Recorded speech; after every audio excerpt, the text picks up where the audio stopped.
ఈరోజు మన చుట్టూ ఉన్న లోకాన్ని చూస్తే రకరకాల భయాలు. రేపటి గురించి భయం, ఆరోగ్యం గురించి భయం, అప్పుల బాధలు, పలానా వారికలా జరిగింది, నాక్కూడా అలాగే జరుగుతుందేమో అన్న ఆందోళన. కానీ ఈరోజు దేవుడు మీతో ఒక మాట చెప్తున్నారు. ఇతరులకు జరిగింది మీకు జరగాలని రూల్ లేదు. ఎందుకంటే ఆయన మీ వ్యక్తిగత దేవుడు. ఈరోజు మనం ఆపత్కాలంలో దేవుడు మనల్ని ఎలా విడిపిస్తాడో తెలుసుకుందాం. వాగ్దానం కీర్తన 50:15. బైబిల్లో ఒక గొప్ప మాట ఉంది. ఆపత్కాలమున నీవు నన్ను గూర్చి మొర్రపెట్టుము, నేను నిన్ను విడిపించెదను, నీవు నన్ను మహిమపరచెదవు. కీర్తన 50:15. ఇక్కడ దావీదు తన అనుభవాన్ని చెప్తున్నాడు. దావీదు జీవితంలో ఎన్నో కష్టాలు వచ్చాయి, కాని ఆయన తన దేవుని మీద ఆధారపడ్డాడు. లోకంలో చాలామంది ఆపత్కాలంలో మునిగిపోవచ్చు, బయటకు రాలేక ఇబ్బంది పడవచ్చు.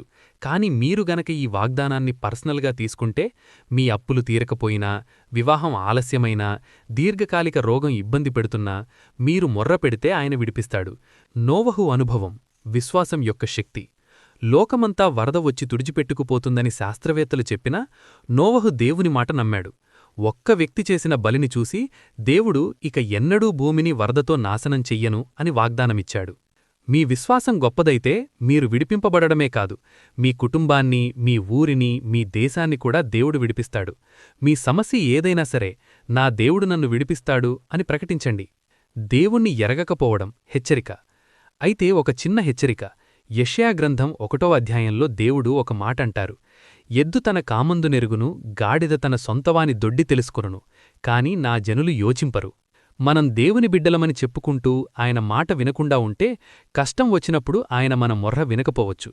సామెతల 1వ అధ్యాయంలో చెప్పినట్లు దేవుడు పిలిచినప్పుడు వినకుండా జ్ఞానాన్ని తృణీకరిస్తే ఆపద వచ్చినప్పుడు ఆయన ప్రత్యుత్తరం ఇవ్వకపోవచ్చు. కాబట్టి కేవలం అవసరం ఉన్నప్పుడే కాదు, ప్రతిరోజూ ఆయనతో సంబంధం కలిగి ఉండాలి. పరిష్కారం పరిశుద్ధాత్మ సహాయం. మన సొంత తెలివితేటలతో మనం సమస్యల నుండి బయటపడలేం. అందుకే యేసుప్రభువు మనకు ఆదరణకర్త అయిన పరిశుద్ధాత్మని ఇచ్చారు. ఉపవాసమున్నప్పుడు పరిశుద్ధాత్మ మనలో బలంగా పనిచేస్తుంది. అది మన కోపాన్ని, బలహీనతలను కంట్రోల్ చేస్తుంది. మీ భయాలను దేవుని పాదాల చెంత పెట్టండి. ఆయన మీ జనరేషన్స్ని ఆశీర్వదిస్తాడు.